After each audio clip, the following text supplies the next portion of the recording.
Recently combined senior officer জবের একটা circular এসেছে এবং এটা একটি হিউজ সার্কুলার অর্থাৎ প্রায় ১৫০০ সিটের একটা সার্কুলার। তো এটা নিয়ে অনেকে প্রশ্ন করছে যে কিভাবে এটা প্রিপারেশন নিবে আদ্যোপান্ত জানতে চায়। তো আজকে আমরা এই ভিডিওতে মূলত এটা নিয়েই কথা বলব যে কিভাবে আপনি কম্বাইন্ড সিনিয়র অফিসার পুরা জব প্রিপারেশনটা A to Z নিতে পারেন এবং ইনক্লুডিং যে আপনি কিভাবে এই প্রিপারেশনগুলোর জন্য কোন বই ফলো করবেন। তো চলেন দেরি না করে শুরু করা যাক।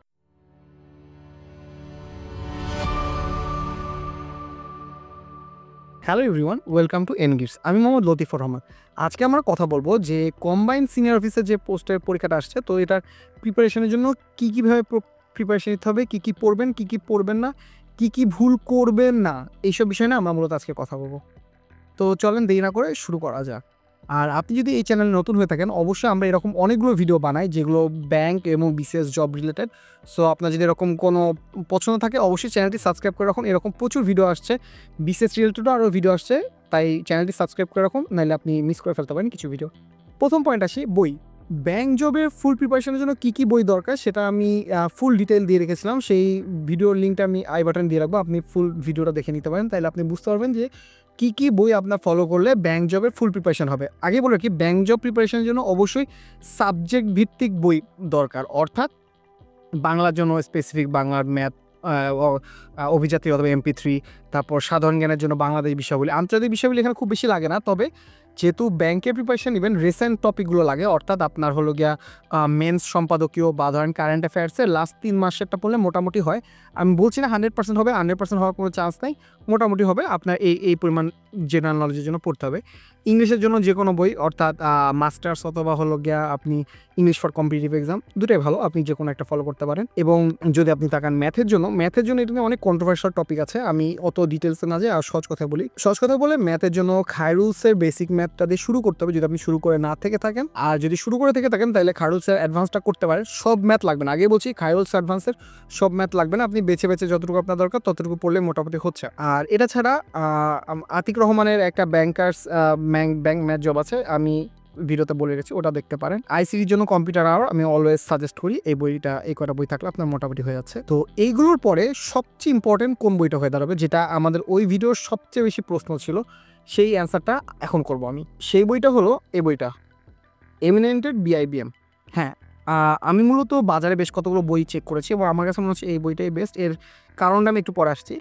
আপনি যদি আগে বলে রাখছি, এই ভিডিওটা কোনোভাবে স্পন্সার্ড না, কেউ এই ভিডিওটা করার জন্য আমাকে কোনো প্রকার টাকা পে করেনি। আর এটা নিয়ে বলে রাখার একটা বড় রিজন হলো যে এই BIBM এর নামটা দেখে আপনার মনে হতে পারে যে হ্যাঁ BIBM রিলেটেড প্রশ্নগুলো, কিন্তু অ্যাকচুয়ালি সেরকম না। এই বইটা আমি নেওয়ার পর আমি যেটা বুঝতে পারলাম যে আপনি মূলত যাবতীয় পরীক্ষাগুলো, অর্থাৎ রিসেন্টলি বাংলাদেশ ব্যাংকের AD অফিসার দুটাই BIBM-ই নিয়েছে। এটা ছাড়াও পাস্ট যেসব সিনিয়র অফিসার এইসব যেসব পরীক্ষা হয়েছে সেইগুলোর পাস্ট কোশ্চেনের ভেতরে ইনক্লুড করা হয়েছে। এবং সবচেয়ে অবাক করা যেটা আমার কাছে লেগেছে সেটা হলো বিভিন্ন প্রাইভেট ব্যাংকের M2 এক্সাম। এইটা খুবই রেয়ার, সচরাচর খুব কম সংখ্যক বইয়ে এই কোশ্চেনগুলো পাওয়া যায়, এটার ভেতর সেটা ইনক্লুড করা হয়েছে। আবার বলি, আমি ট্র্যাক থেকে হারিয়ে যাচ্ছি। তো আপনি এরকম একটা বই, আমি আবার একবার দেখিয়ে রাখি, এটা হলো গিয়া এমিনেন্টের BIBM এর বইটা। তো আপনি মূলত কি করতে পারেন, এই বইটা প্রিপারেশন নেওয়ার ওয়ে হলো আপনি প্রথমে সাবজেক্ট ভিত্তিক পড়বেন। আপনি টাইমটাকে ভাগ করে নেবেন কীরকম, 80-20, অর্থাৎ যদি আপনি দিনে 10 ঘন্টা পড়েন, 8 ঘন্টা রাখবেন আপনার বাকি প্রিপারেশনগুলোর জন্য। অর্থাৎ আপনি সাবজেক্ট ভিত্তিক, হয়তো আপনি পারেন না বাংলা পারেন না, বা বাংলা বলতে বাংলা ফুল পারেন না এরকম তো হবে না, আর বাংলা ফুল পারেন এটাও হবে না। হবে কি, হয়তো দেখা যাচ্ছে আপনি সমাসে একটু দুর্বল, হতে পারে আপনি কারকে দুর্বল।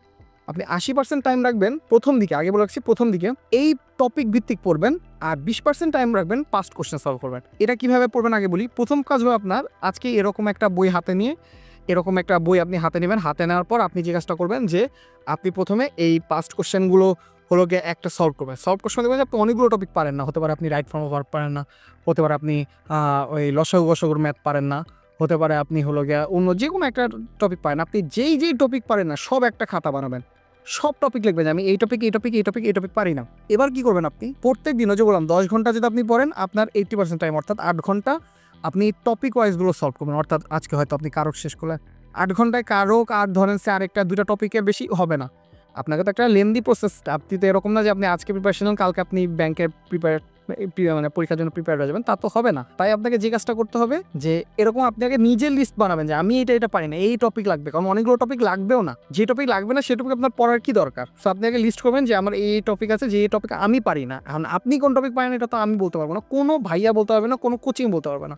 সেই টপিকগুলো আপনি নেবেন, নেওয়ার পর আপনার যে কাজ এই যে আপনি যে টপিকগুলো পারেন না এই টপিকগুলো আপনি নোট করলেন। আর প্রত্যেক দিন এই টপিকগুলো একবার পড়বেন 8 ঘন্টার। ওই যে বললাম যে 80% টাইম আপনি ওই টপিকগুলো কভার করবেন এবং 20% টাইম অবশ্যই আপনার পাস্ট কোশ্চেনের টাইম দেওয়া লাগবে। এই জন্য আপনি প্রথমে আমি সাজেস্ট করব যে বাংলাদেশ ব্যাংক এডি এবং হলো গিয়া সিনিয়র অফিসারের যে পরীক্ষা করেছে অবশ্যই বাংলাদেশ ব্যাংক এডির প্রিপারেশন নেবেন, তাই অফিসারের প্রিপারেশন নেবেন না, এইসব ভুল করবেন না। বাংলাদেশ ব্যাংক এডির যখন কোশ্চেন সলভ করবেন অবশ্যই বাংলাদেশ ব্যাংক অফিসারের প্রশ্ন সলভ করবেন।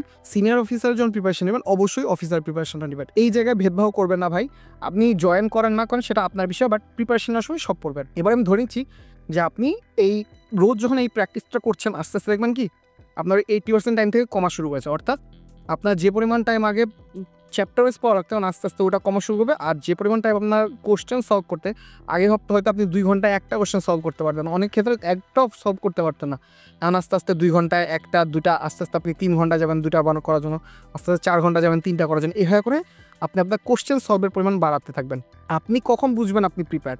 যখন আপনি দেখবেন যে আপনি পাস্ট কোশ্চেনগুলো দেখছেন এবং আপনি সহজে সলভ করতে পারছেন এবং আপনার সলভ করার একটা বিষয় আছে, শুধু সলভ করলে হয় না, আপনাকে টাইম ধরে সলভ করতে হবে। এবার যদি আপনি সলভ করতে পারেন মোটামুটি আপনার প্রিপারেশনটা ভালো হবে। এবার আসি কয়েকটা বিষয় নিয়ে, যে কয়েকটা বিষয় আসলে সচরাচর অন্যান্য ভিডিওতে আলোচনা করা হয় না। 1 নম্বর হলো ভোকাবুলারি, আসলেও লাগবে কিনা। হ্যাঁ, যাবতীয় ব্যাংক পরীক্ষা অর্থাৎ বাংলাদেশ ব্যাংক এডি বলেন, সিনিয়র অফিসার বলেন, অফিসার বলেন, এই পরীক্ষাগুলোতে ভোকাবুলারি খুব বেশি লাগে।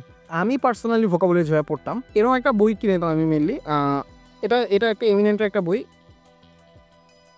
Exam vocabulary, competitive exam vocabulary. মূলত এখানে যেটা করা হয়েছে যে পাস্ট বিভিন্ন কোশ্চেন, সেই কোশ্চেনগুলোর ভোকাবুলারিগুলো নোট ডাউন করে দেওয়া হয়েছে। আমি হলে যে কাজটা করতাম যে ওই পাস্ট কোশ্চেনগুলো বেশি বেশি করে সলভ করতাম। অর্থাৎ পাস্ট কোশ্চেনে যেসব ভোকাবুলারি আসছে ওই ভোকাবুলারিগুলো যদি আমি পারি, আমি মোটামুটি ভোকাবুলারি আসা কোশ্চেনের 50 থেকে 60% অ্যান্সার করতে পারবো। এটা অনেক এফিশিয়েন্ট একটা ওয়ে। অর্থাৎ আপনি যদি এখন মনে করেন যে আমি একটা ভোকাবুলারি বই কিনবো, সে ওয়ার্ড স্মার্ট হোক বা ধরেন যে ওয়ার্ড ম্যাপ হোক বা যে কোনো একটা ভোকাবুলারি বই, জিআরই ভোকাবুলারি নিয়ে আমি সলভ করা শুরু, এটা সবচেয়ে বোকার মতো ওয়ে। 2টা রিজন। 1 নম্বর হলো যে আপনি শেষ করতে পারবেন না, এত ভোকাবুলারি কী করে পড়বেন। সেকেন্ড রিজন হলো ভাই এমন ভোকাবুলারি তো কোনো লিমিট নাই। যেমন জিআরই ভোকাবুলারি হয় সায়েন্টিফিক রিসার্চ বেস, আপনার ব্যাংক আপনাকে সায়েন্টিফিক রিসার্চ চাচ্ছে না, তারা চাচ্ছে আপনার ব্যাংকের দৈনন্দিন কাজে যেসব ভোকাবুলারিগুলো লাগে সেই টাইপের ভোকাবুলারি আপনি পারেন কিনা।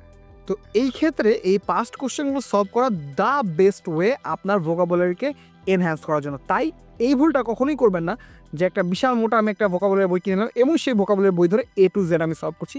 দ্যাটস নট দ্য ওয়ে, সে কাজটা করবে না। বরঞ্চ আপনি এরকম যে কোনো একটা, আমি এটা বলছি, আমি এই বইটা আবার দেখাচ্ছি, এটা হলো গিয়া এমিনেন্টের কম্পিটিটিভ এক্সাম ভোকাবুলারি। আমার কাছে এই বইটা ভালো লেগেছে। আপনি যে কোনো বই ফলো করতে পারেন, কোনো সমস্যা নেই, বাট আপনাকে এই ভোকাবুলারিগুলো মোটামুটি প্র্যাকটিস করতে হবে, এটা নিয়ে কোনো সন্দেহ নাই আপনার কাছে।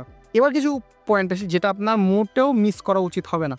সেটা হলো যে যদি আপনি ভাবেন যে শুধুমাত্র আপনি প্রিলি প্রিপারেশন নেবেন দিয়ে তারপর যে 1-1.5 মাস টাইম থেকে সেই সময় রিটেনের প্রিপারেশন নেবেন, আপনি অনেক বড় ভুল একটা জায়গায় স্টার্ট করবেন। কারণ আপনার লেখার অভ্যাস নাই, আপনি 1.5 মাসে কোনোভাবেই লেখার অভ্যাস গড়ে তুলতে পারবেন না। তাই আপনাকে কী করতে হবে, আপনাকে লেখার একটা অভ্যাস তৈরি করবে। লেখার অভ্যাস তৈরি করার জন্য আপনি কী করতে পারেন, 1 নম্বর কাজ যেটা করতে পারেন সেটা হলো আপনি ফোকাস রাইটিংয়ের যে কোনো একটা বই পড়তে পারেন। আমি যেমন একটা সাজেস্ট করি, দেখা গেছে যে লতিফুর রহমানের ফোকাস রাইটিং, সেমভাবে ইউনিকের একটা ফোকাস রাইটিং আছে, যে কোনো একটা ফোকাস রাইটিংয়ের বই নেবেন, আপনি সলভ করবেন। প্লাস আপনি যদি চান আপনি সম্পাদকীয় যেসব বইয়ের কথা আমি সাজেস্ট করলাম সেখানেও অনুবাদের কিছু জিনিস থাকে, আপনি ওরকম অনুবাদ কিছু প্র্যাকটিস করতে পারেন। এবং আপনাকে অবশ্যই মাথায় রাখতে হবে যে এইগুলোর সাথে আপনাকে রেগুলার অনুবাদের উপর থাকতে হবে, অর্থাৎ অনুবাদগুলো প্র্যাকটিস করতে হবে। এর ফলে কী হবে, আপনি ধরে নিলাম আপনি লেখা 1 মাসে প্র্যাকটিসে শিখে ফেলতে পারবেন, অনুবাদ কোনোভাবে 1 মাসে প্র্যাকটিসে আপনি রপ্ত করতে পারবেন না, আপনার আরও বেশি টাইম লাগবে। যত বেশি আপনি অনুবাদ করবেন আপনার অনুবাদটা তত আরও সাবলীল হবে। আপনি পড়ে বুঝবেন যে হ্যাঁ সে প্র্যাকটিস করে উত্তরটা লিখেছে, এটা পড়ে বোঝা যায়। এটা আমরা যখন ক্লাস নিই, আমরা যখন মানুষকে পড়াই তখন আমরা খুব ভালো করে বুঝতে পারি যে এ প্রিপারেশন নিয়ে আসছে, ও প্রিপারেশন নিয়ে আসে নাই। তাই আমার সাজেশন হলো আপনি যখন এরকম যখন প্রিলি প্রিপারেশন নিচ্ছেন অবশ্যই অবশ্যই অবশ্যই আপনি সাথে সাথে রিটেনের প্রিপারেশনটাও অ্যাট দ্য সেম টাইম নিয়ে ফেলেন। এর ফলে আপনার যে সুবিধাটা হবে, আপনি মূলত আপনার দেখেন, একে তো ব্যাংকের ক্ষেত্রে ম্যাথ প্রিলি আর রিটেনের ক্ষেত্রে অলমোস্ট 50% কোলাইড করে। অর্থাৎ 50% যেই ব্যাংকের এমসিকিউ আছে কঠিনগুলো সেগুলো প্রায় 50%ই আবার রিটার্নে চলে আসে। আপনার জন্য ম্যাথের সুবিধা হলো। আপনার ডাটা লাগতো, রিসেন্ট ডাটা, আপনি ফোকাস রাইটিং লেখার জন্য আপনার রিসেন্ট ডাটা লাগবে। আপনি তো প্রিলির জন্য ওই ডাটা পড়ছেনই, সো আপনি এক জায়গায় নোট করে রাখলেন। হ্যাঁ, আমি যেটা বলতে একটু ভুলে গেছিলাম সেটা হলো অবশ্যই কয়েকটা জিনিস আছে মন্ত্রের মতো মুখস্থ করবেন। 1 নাম্বার হলো ইকোনমিক রিভিউ, অর্থাৎ এই 2024-25 সালে যে ইকোনমিক রিভিউ বা অর্থনৈতিক সমীক্ষা আছে, অর্থনৈতিক সমীক্ষাটাকে মন্ত্রের মতো মুখস্থ করে ফেলবেন। বাংলাদেশে কত পার্সেন্ট শিক্ষার হার, কত পার্সেন্ট জনসংখ্যা বৃদ্ধি, কত পার্সেন্ট শিশু মৃত্যু হার, এইটা চোখ বন্ধ করে মুখস্থ করবেন, ডানে বামে তাকাবেন না। সেকেন্ড জিনিস হলো বাজেটের কোনটা কত পার্সেন্ট, এইগুলো নিয়ে খুব ভালো করে ডিটেল জেনে নিতে হবে।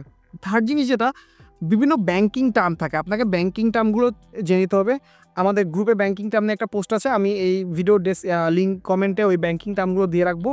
এবং আপনার যদি মনে হয় আপনারা অবশ্যই আমাদের হোয়াটসঅ্যাপ গ্রুপে যোগাযোগ করতে পারেন, আমরা আপনাদেরকে আবার সেই ব্যাংকিং টার্মটা সাপ্লাই করে দেবো, আপনারা মুখস্থ করে ফেলবেন। এবং খুব বড় ইম্পর্টেন্ট কথা হলো, কোনোভাবেই আপনার প্রিপারেশানটা এককেন্দ্রিক হওয়া যাবে না। অর্থাৎ আপনি ভাবতে পারবেন না যে আমি সিনিয়র অফিসারের পরীক্ষার প্রিপারেশন নেবো, এটা ছাড়া না। আপনি ভাবতে পারবেন না যে আমি বিআইবিএমের প্রিপারেশন নেবো, এটা ছাড়া না। আপনাকে একটা ওভারঅল প্রিপারেশন নিতে হবে। অর্থাৎ আপনি যেন যে কোনো একটা কোশ্চেন আপনার হাতে ধরালে, অর্থাৎ যে কোনো একটা পরীক্ষা আপনি বসলে আপনি ভালো করতে পারেন, সেভাবে প্রিপারেশন নেবেন। মাথায় রাখবেন, প্রিপারেশনের সময় কোনো প্রকার কী বলবো এটাকে, যে ইনস্টিটিউট বা কে পরীক্ষা নিচ্ছে, এক্সাম টেকার, এটা ম্যাটার করে না। ম্যাটার করে হয়তো পরীক্ষার হলে পরীক্ষার হলে যাওয়ার একটু আগে, এর আগে না। আপনি যদি এর আগে মনে করেন যে না আমার হলো কি এখন এক্সাম টেকার হ্যান ত্যান এগুলো নিয়ে মাথা ব্যথা করতে হবে, আপনি ভুল পথে আগাবেন। তাই আশা করি এটা আপনাদের একটা ভালো আইডিয়া দিতে পেরেছি। এগুলো ছাড়াও যদি আপনার আরও, অবশ্যই আমি স্বীকার করি যে এইখানে সব সমস্যার সমাধান করতে পারিনি, আপনার মনে অবশ্যই আরও কিছু প্রশ্ন থাকতে পারে, কমেন্টে জানান। আর যদি আমরা সে উত্তর করতে পারি, অবশ্যই সাথে উত্তর করবো। এরকম যদি আরও কোনো কিছু জানার থাকে বা আপনি ফিউচারে কোনো ভিডিও চান, অবশ্যই কমেন্ট করে জানান, আমরা চেষ্টা করবো ওটার উপর ভিডিও বানাতে। এবং হ্যাঁ, আপনার যদি ভিডিওটা ভালো লেগে থাকে অবশ্যই লাইক দিয়ে রাখুন, চ্যানেলটি সাবস্ক্রাইব করে রাখুন, কারণ এরকম প্রচুর ভিডিও আসতেছে, আপনার কাজে দিবে। ভালো থাকবেন, সুস্থ থাকবেন এবং এনগেজের সঙ্গে থাকবেন। ধন্যবাদ সবাইকে।